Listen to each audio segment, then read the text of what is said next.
Welcome back to 10 and 20, the official podcast of the Battle of Franklin Trust, where we bring you interesting aspects of Tennessee history in roughly 20 minutes. My name's Sarah. And my name's Brad. Thank you to everyone who has subscribed to the show on iTunes or whatever podcast app you choose. Leave us a review while you're there if you could. And if you'd like to support the show even more, head to boft.org/podcast, where you can sign up for our monthly newsletter and buy one of our 10 and 20 t-shirts. And today on the show, we have our fellow coworker, David Stumple, and he's going to be talking to us about one of Tennessee's presidents, James K. Polk. So we're going to throw it to David.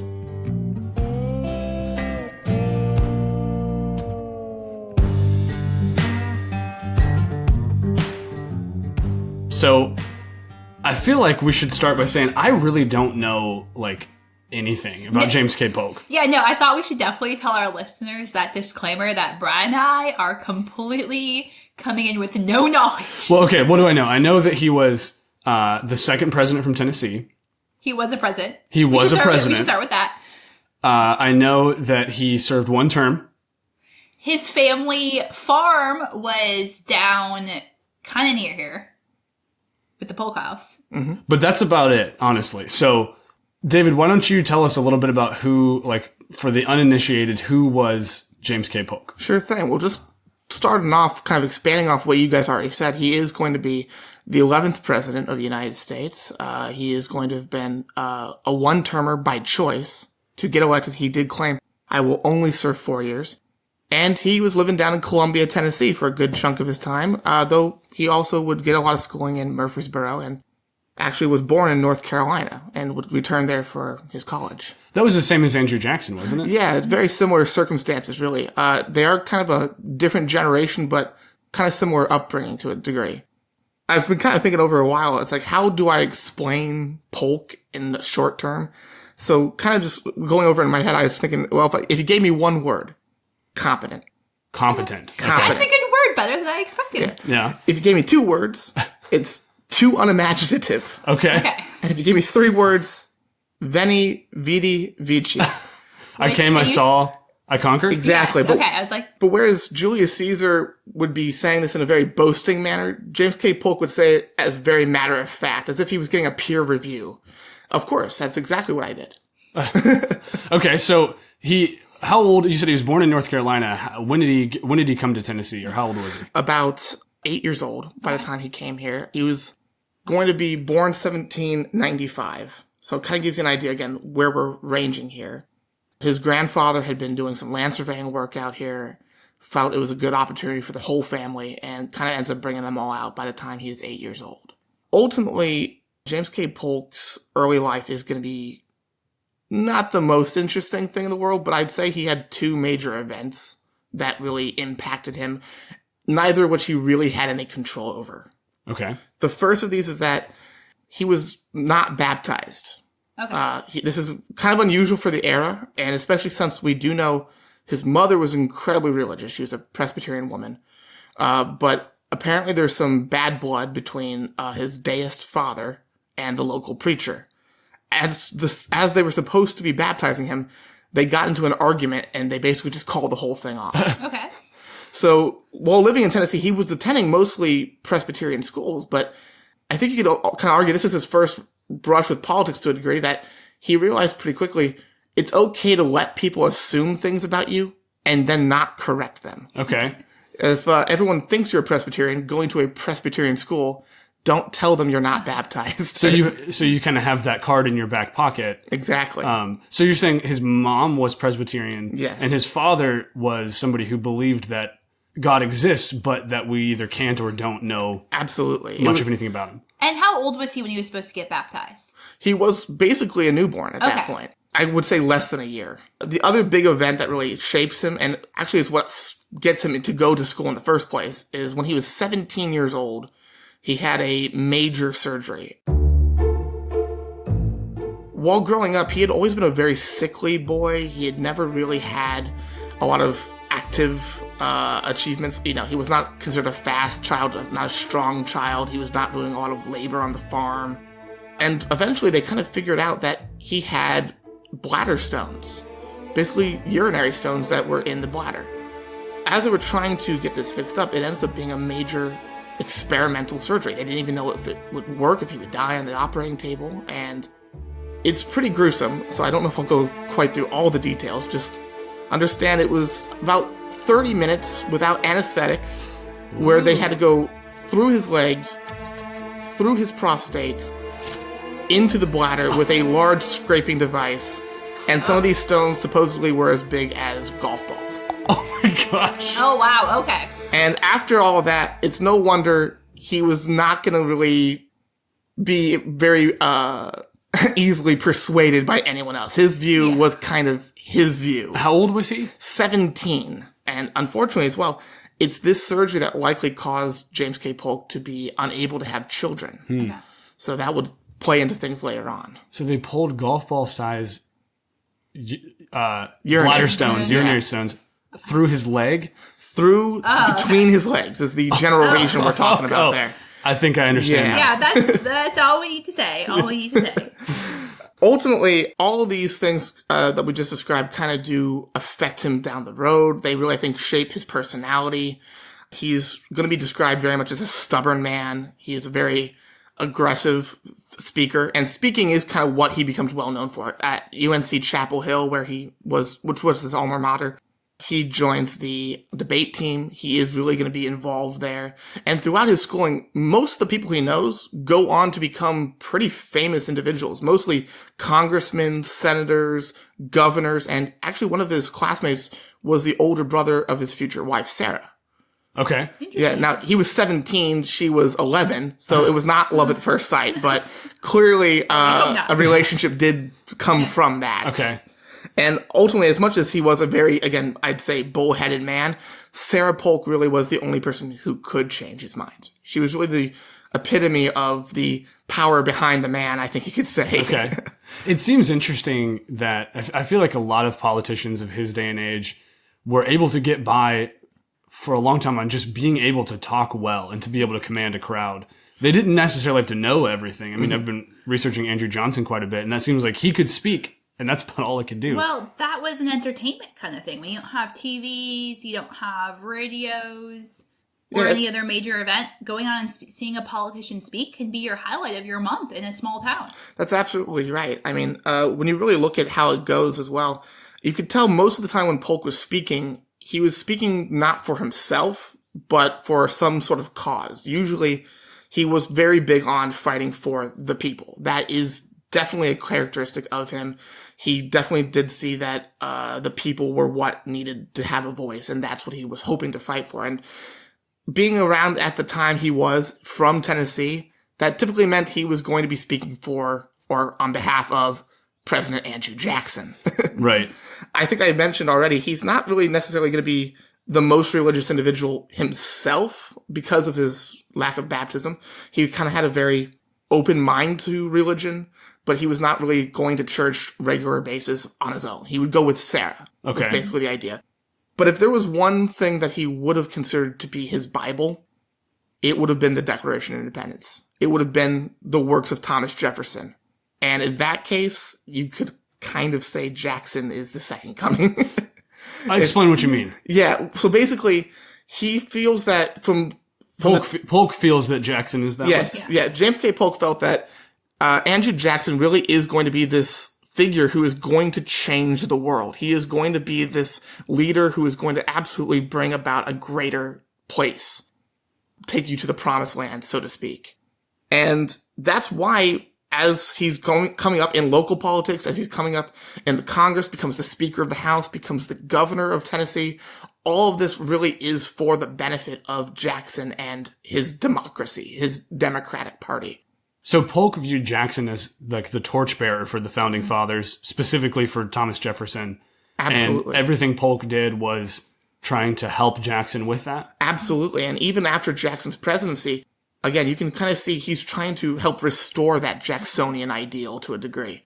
You could almost say that he's too unimaginative. Polk is not this big idea man. He's not the guy coming up with the policies. He's the guy fighting for the policies.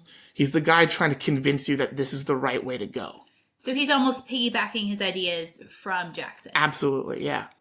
when did he and Jackson meet, or did they know each other personally? They would have met when he was just a young guy starting off in Congress. He had, of course, heard of General Jackson, but he was not really in the inner circle quite yet.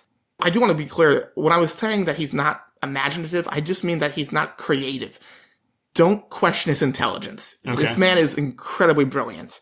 He is the top of his class. He gave the commencement address at UNC Chapel Hill. Again, with a lot of other future governors, senators, congressmen in his graduating class. This is the cream of the crop, and he knows how to navigate the political landscape. He knows how to be a bit duplicitous, conniving, and I know those sound like cutting words, but honestly, it's not a question. It's not my opinion. It's from his diary. We know that James K. Polk is going to be one of those presidents who, if he had a tape recorder, he would have recorded everything he'd ever done. He would have possibly gotten in trouble like President Nixon. And he was very, frankly, two-faced, or at the very least, polite in company and then spitting poison in private. Okay. And what you see is that he's able to kind of navigate this so well that not only does he work his way into Jackson's inner circle, he somehow becomes the first dark horse candidate to become president of the United States. By dark horse. Yeah. What do you mean by dark horse? So, in the election of 1844, James K. Polk was a failed politician. He had been governor, he had been speaker, so people knew who he was, but he had lost re-election to the governorship of Tennessee twice. So it's been years since he's actually been active in the actual political landscape. He'd been campaigning, he'd been trying to push agendas, but he hadn't really held office for a while. And now he was actually hoping to be the vice president to Martin Van Buren's reemergence. That was his end goal, really. But what we see with the convention of 1844 is that he's kind of quickly becoming everyone's second choice. And that's an idea he wanted planted in everyone's head. Well, if not Van Buren, then who? And so ultimately Van Buren, while he got him a majority of votes at the convention, he did not get the required 2/3. And so everyone started to kind of take a second look at Polk and think, well, maybe there's our compromise. Maybe there's the guy who can kind of bring everyone together, bring the party together. And of course, we know he would go on to become the youngest president at that time. How old was he when he was elected president? He would have been 49 at the convention, to give you an idea. And he's going to be, again, the youngest at that time. We do have younger presidents after the fact, but it's kind of jarring to a degree. Probably the best example I could give you, as well as why he's just kind of a brilliant politician, is that after the convention, now that he's the nominee, James K. Polk realizes that because he's the youngest president, because he's kind of seen as a failure by some, and because he just beat all these great titans in the Democratic Party, and it really is a laundry list. Again, you have ex-President Martin Van Buren, Governor and General Lewis Cass, you have Senator John C. Calhoun, and Thomas Hart Benton, all trying to take this same job one day. And he realizes if he alienates any of these people, he's doomed. And so what he basically did was string them all along. He says, I will only serve one term as president to encourage these other men to throw their weight behind him, hoping to get in well with him, and that he will name them the successor to himself. Huh. Interesting. And of course, he chose none of them after the fact. So he campaigned saying he was only going to serve one term. Yeah, it was a promise. Was that simply because he wanted these other politicians on his side, or was there any other logic in that? I think it was just pure politics. He wanted to win the election, and the best way to do that was to unite the party, and kind of dangling the carrot in front of the horse was a good idea, I guess you could say. So he got the election he got the Democratic Party nomination, which was then the party of Andrew Jackson. Absolutely. And he's carrying that torch in. I know his nickname was Young Hickory. But did that come about in that same time, or when do we know? Yes, that actually came about soon after the convention, where kind of mockingly, his Whig opponent, the perennial opponent, Henry Clay, kind of said deridingly, well, who is this boy? Who does he think he is? And someone from the crowd apparently shouted, Young Hickory! Yeah, and obviously referencing Andrew Jackson as being Old Hickory. Exactly. And so I think the election was just as much Polk's to win as it was Clay's to lose. And so I think that's kind of what we can look at. He was definitely overconfident. And how much did Polk end up winning by? It was a pretty narrow margin, actually. He did not have a mandate, so to speak, coming into office, which honestly, I think that makes his achievements in office even greater, because he really didn't have an easy path ahead of him. And that's probably the one thing most people do tend to know about James K. Polk. He is going to be a president who said what he was going to do, and he did it. He had 4 pretty well-marked things that he said, I'm going to do this. Maybe not, again, in public, but he was writing it down. He talked to his cabinet about it. And just for the kind of list this out, the 4 things were he's going to reduce the tariffs, help farmers, again, every man was his goal there. He's going to revive an idea from Martin Van Buren, which was going to be the independent treasury, though Polk changed the name to the constitutional treasury, kind of make it his own idea. And then the other 2 ideas were basically to settle the northwest border with Britain. At that point, the Oregon Territory, as it's called, was kind of shared by both nations. It was kind of, we won't step on your toes, you won't step on ours. Polk decided, no, we just need to go ahead and draw a line, and it is actually the modern-day border for the most part.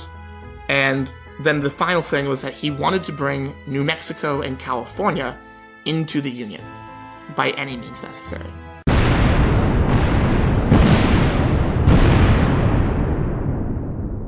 And as we probably already know, there is a war that does come of that.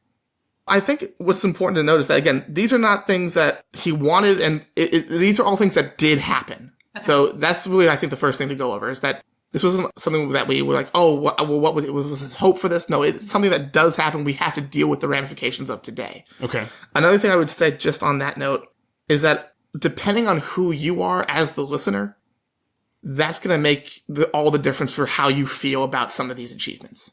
A great example, and this kind of goes back to what I was saying, with Polk being unimaginative, he really can only imagine what he thinks the end result is. He doesn't really expect anything other than what's in his head.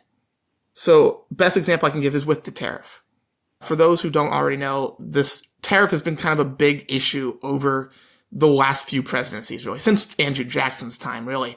And ultimately, we know that there was a big crisis that came out of this, the nullification crisis, involving John C. Calhoun and the possible secession of South Carolina from the Union. Now, of course, South Carolina did not end up seceding, but this problem was pervasive throughout pretty much the entirety of American politics for decades.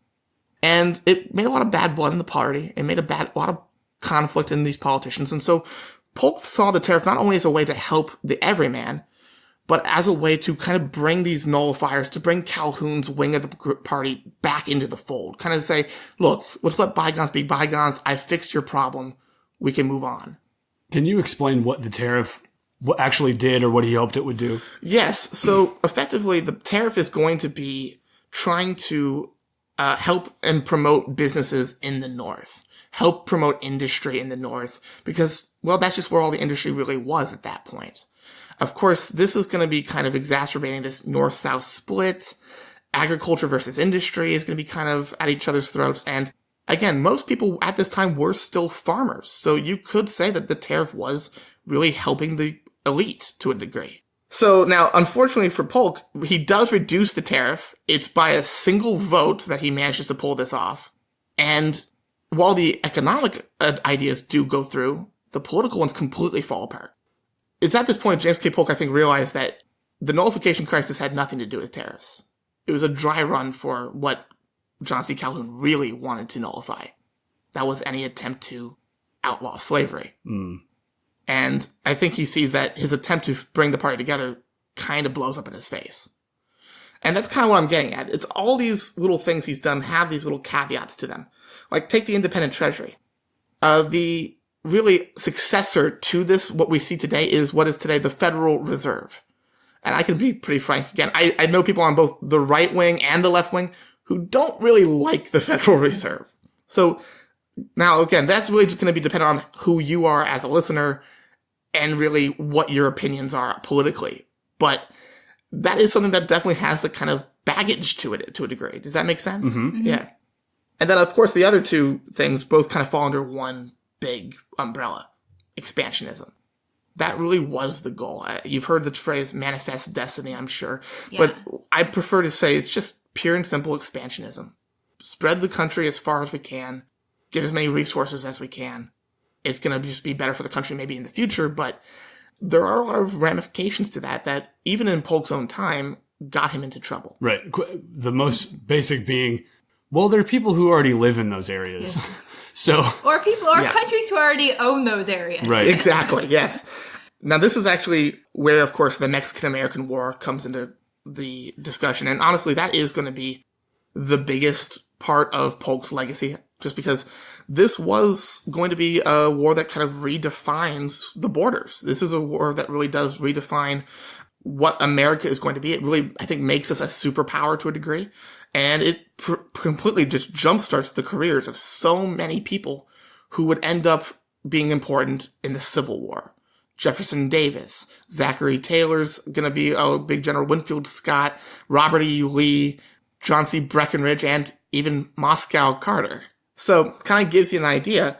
It should be noted that the way the Mexican-American War started, and just for everyone to be on the same page here, we, as a country, sent some soldiers down into what was a disputed territory. It was not officially Texas. It was not officially Mexico. It was kind of just everyone's kind of going for it at the same time. Polk intentionally sent men down there, knowing it would provoke the Mexican army into shooting first. Ultimately, we know that Polk then went to Congress and said, they shot first, we need to declare war. But clearly, again, if you look at it, the Americans kind of were the antagonist in this one. We kind of did instigate this war. And he was called on it pretty much immediately. The Whig Party jumped all over this. And actually, probably the most notable person was a young congressman from Illinois named Abraham Lincoln. Who? Abraham Lincoln. Oh, I think I've heard of him. It's okay. Yeah, just a little bit. What I'll say is that at that time, though, he was actually going to be more well known as Spotty Lincoln. Just simply because he kept looking for the exact spot where blood had been shed, trying to prove, was it American soil where these men were shot? No, of course not. And of course, he was just raked through the mud for that. But it worked out well for him in the long run. Yeah. Well, sort of. Yeah, I guess assassination kind of puts a damper on things a little bit. But so Polk instigates this war and is immediately called upon. Why did you do this? But what was the public response to it? Honestly, it was kind of mixed at best. In the initial part of the war, I think everyone very much had an idea that, yes, of course, we will support our government if we've been attacked. But as the war starts to drag on for a little bit longer, we start to see that the nationalism's kind of dying down a little bit, and everyone's kind of starting to see, wait a minute, we're clearly winning the war. But what are we getting for this? We're taking a huge swath of land. We could even take all of Mexico, and people are starting to read into the politics of all that. Of course, the idea of Western expansion, and thus the expansion of slavery, was on everyone's minds. And if we have that much land gained that quickly, what is going to happen to the free state, slave state balance in the nation? What's going to happen to our country? And we haven't covered this yet, but what was Polk's view, or what were Polk's views on slavery? Honestly, I would say it's pretty typical of a Southerner from Tennessee of that era. He owned about 49 enslaved people in his life. 20 he had inherited from his father. The rest he had purchased, many of whom he actually purchased as president. He also did freely admit at one time, though, that he does see slavery as an evil. He was open about that, but he also didn't ever do anything to curtail slavery. He never really was against the expansion of slavery. And on one time on Congress, he did actually talk about the benefits of whipping. And now, of course, he was also very much, I'd say, a hands-off slave owner. He really did not go and see the farm on a regular basis. In fact, the farm was in Mississippi. So it was really more just like a business venture to him. And ultimately, we know that when he dies, he will leave all of these enslaved people to his wife, Sarah, to be freed upon her death. Though the 13th Amendment is passed before that does come to pass. It's interesting because as you talk about him, he does seem very reminiscent of many of the founders, particularly Thomas Jefferson, who you brought up earlier. Absolutely. And I think, again, that was his hope. He wanted to be a kind of a descendant of these great men in his eyes. In lack of any other formal religion. I think that kind of was his religion to a degree. Did the Mexican War, was it only during his presidency, or did it continue on after? It ends with Polk's presidency. It is going to be one of our shorter wars, just about 2.5 years. But ultimately, we know, again, it's a war where the president lied to expand the nation. Tens of thousands of people died. The issue of slavery is going to be exacerbated. And even today, we can kind of see the next things that kind of happen is that the people who did already live in those states, or what would become states, the Latino Americans, the Native Americans, are going to have a lot of their rights stripped of them. I mean, that was kind of one of the ironies of California becoming a state. There were Latino Americans who voted to become a state in the United States and then lost their right to vote. Wow. Yeah, I didn't know that. That's incredible. Yeah, and it's really just one of those situations that, while he did not necessarily cause these things intentionally, he did not do this all single-handedly, it all does kind of happen because of James K. Polk. And so that's what I mean when I say his legacy is kind of complex. He's not like a President Reagan or Franklin Roosevelt, because these presidents kind of have their legacies standing on their own 2 feet. They don't rely on anyone else to really determine, what do you think about me? Again, you can make your own opinion about those presidents, but ultimately, Polk is reliant on the legacies of so many other presidents. Jackson, Van Buren, Fillmore, Taylor, and Lincoln, as to kind of what will define how we feel about him. Does that make sense? That makes a lot of sense, That's a really interesting point. Quickly, just what were the results of the Mexican War? What actually did we gain? Overwhelming victory is what happened. Ultimately, after the war, we see that the country has kind of turned against it. Henry David Thoreau has written Civil Disobedience because of this war. Ralph Waldo Emerson has claimed that this war has been like swallowing arsenic. It's going to kill this nation. And, well, even though the Whig Party came out very strongly against the war, they had the benefit that the 2 men who really did the most to lead us to victory, Winfield Scott and Zachary Taylor, were both Whigs. So they get all the political advantage of the win. So this is why Polk actually will only serve his 1 term, and then Zachary Taylor of the opposition party replaces him. So it's kind of the Whigs got to have their cake and eat it too, to a certain degree. And how does Polk's presidency add to the push towards civil war? Really, I think it's the first domino to fall in the long run. I tend to give a lot of credit to the Missouri Compromise for kind of kicking the can way, way, way down the road. I think this war, though, is what ends up being the first instance where civil war is on the horizon. And yes, about a decade after Polk leaves office, we are in a civil war. One thing I should note, of course, is just simply the fact that Polk is, again, not a complicated man. You can kind of get a feel for who he was initially. You know what his agenda is, and you either were going to be on his team or you're not. You're either with him or you're against him. And this is why Polk really just didn't trust any Whig. He didn't trust any of them. He didn't trust Democrats who used to be Federalists. He only was a true believer of sorts, if that makes sense. If you were anyone he doubted at all, he might make a deal with you. He might say, I'll give you this if you give me that. But he would never follow through. He would always leave you wanting. Do you think people realize that as They absolutely did, yeah. By the time he was leaving office, most congressmen have realized, don't ask Polk for anything. He's not going to come through for you. So then what made him stay true to his word that he would only serve for 1 term? Well, I think because he was a man of honor to a degree. Again, I think he very much saw the ends justify the means, but he doesn't want his name raked through the mud. He doesn't want to be seen as a guy, at least on the national level, as someone who is going to just completely go against what he said he would do. He pledged that he would serve only 1 year, and so he did.